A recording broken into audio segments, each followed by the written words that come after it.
সরকারের অনেক বড় ইনভেস্টমেন্টের দরকার পড়বে, খুবই দ্রুত যা যা নেসেসিটি। বাংলাদেশে বড় কোনো আন্তর্জাতিক ক্রিকেট টুর্নামেন্ট আয়োজনের কথা উঠলেই যে প্রশ্নটি সামনে আসে, আন্তর্জাতিক মানের নতুন স্টেডিয়াম কোথায়? সেই প্রশ্নের উত্তর হতে পারত পূর্বাচল ক্রিকেট স্টেডিয়াম, কিন্তু এক দশক ধরে প্রকল্পটি পড়ে আছে অনিশ্চয়তার মধ্যে। এবার বিসিবি সভাপতি তামিম ইকবালের বক্তব্যে নতুন করে আলোচনায় এসেছে এই স্টেডিয়াম। শুধু নির্মাণের অনুমোদন নয়, নতুন নকশা এবং 2.5 থেকে 3 বছরের সময়সীমার কথাও বলা হয়েছে। তাহলে কি বাংলাদেশের ক্রিকেট অবকাঠামো এবার সত্যিই নতুন যুগে প্রবেশ করতে যাচ্ছে? চলুন জেনে নেই বিস্তারিত।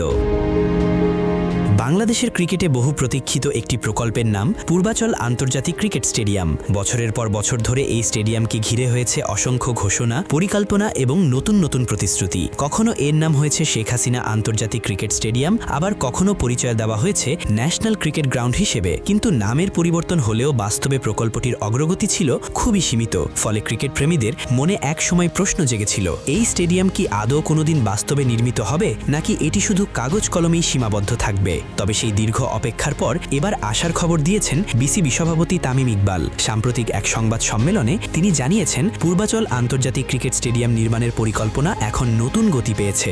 বোর্ডের লক্ষ্য শুধু একটি আন্তর্জাতিক স্টেডিয়াম নির্মাণ নয়, বরং আধুনিক সুযোগ সুবিধা সম্পন্ন একটি পূর্ণাঙ্গ ক্রিকেট কমপ্লেক্স গড়ে তোলা, যা ভবিষ্যতে বাংলাদেশের ক্রিকেটকে নতুন উচ্চতায় নিয়ে যেতে পারে। তামিম ইকবালের ভাষ্য অনুযায়ী এত বড় প্রকল্প বাস্তবায়নের জন্য সরকারের অর্থায়ন প্রয়োজন হতে পারে। তিনি আশা প্রকাশ করেন, যদি বাংলাদেশ ভবিষ্যতে বড় কোনো আইসিসি টুর্নামেন্ট, বিশেষ করে ওয়ানডে বিশ্বকাপ আয়োজনের বিড করে, তাহলে এই স্টেডিয়াম সেই পরিকল্পনার গুরুত্বপূর্ণ অংশ হবে। তাই সরকারের পক্ষ থেকেও ইতিবাচক সহযোগিতা পাওয়ার বিষয়ে তিনি আশাবাদী। শুধু স্টেডিয়ামই নয়, পূর্বাচলে একটি আধুনিক ক্রিকেট এক্সেলেন্স সেন্টার নির্মাণের অনুমোদনও পাওয়া গেছে। এই কেন্দ্রটি চালু হলে জাতীয় দলের পাশাপাশি তরুণ ক্রিকেটারদের প্রশিক্ষণ, ফিটনেস, পুনর্বাসন, স্পোর্টস সায়েন্স এবং হাই পারফরমেন্স কার্যক্রম আরও আধুনিকভাবে পরিচালনা করা সম্ভব হবে। অর্থাৎ এটি শুধু একটি মাঠ নয়, বাংলাদেশের ক্রিকেটের দীর্ঘমেয়াদী উন্নয়নের কেন্দ্র হিসেবেও কাজ করবে। এদিকে আগের বোর্ডের তৈরি করা নকশা বর্তমান পরিকল্পনার সঙ্গে পুরোপুরি সামঞ্জস্যপূর্ণ নয় বলেও জানিয়েছেন তামিম ইকবাল। সে কারণে নতুন করে আধুনিক চাহিদার সঙ্গে মিল রেখে স্টেডিয়ামের নকশা তৈরির সিদ্ধান্ত নেওয়া হয়েছে।